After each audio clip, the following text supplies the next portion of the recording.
So when you're detailing with watercolor and you're doing wet paint on dry watercolor paint, it's really important to control the amount of water that's in your brush so you don't have bleeding and you have full control over what you're doing. And you can see I'm doing really tiny stuff here.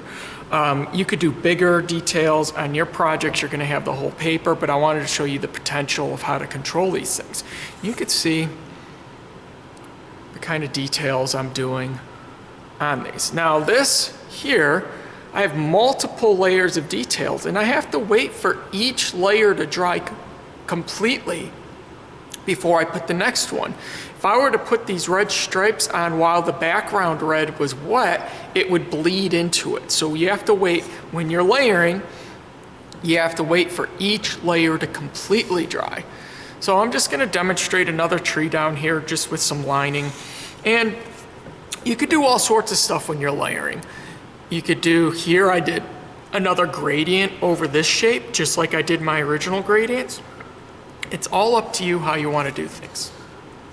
As long as your background's completely dry, you don't have to worry about the paint bleeding. Now, when I am doing this, I don't want a lot of paint or a lot of water on my brush.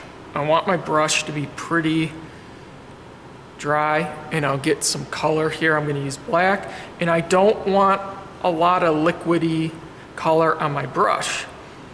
So I'll load my brush up and then I wipe off a little bit on my paper towel and I'll bring my brush to a point. And then you just have to barely touch the brush to the paper, and it kind of depends on what kind of texture you're doing, what you're trying to paint. It's kind of up to you, but it's all about controlling your brush, controlling the pressure, controlling how much liquid color is on your brush.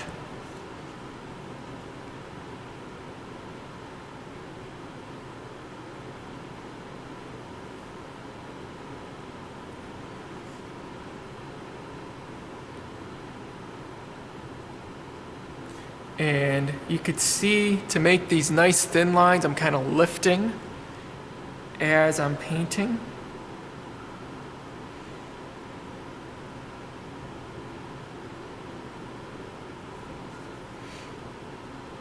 And it's just about taking your time and really paying attention to how the bristles of your brush are fanning out on your paper.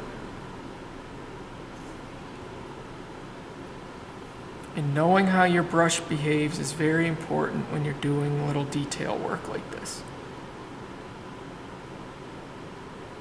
Now, if you happen to have one of those brushes that have a stray bristle that's sticking out, you could go ahead and cut that.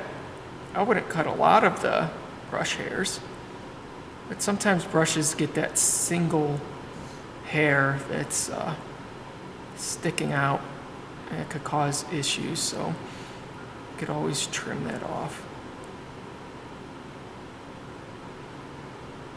And I could just keep working as much as I want. It's kind of up to you.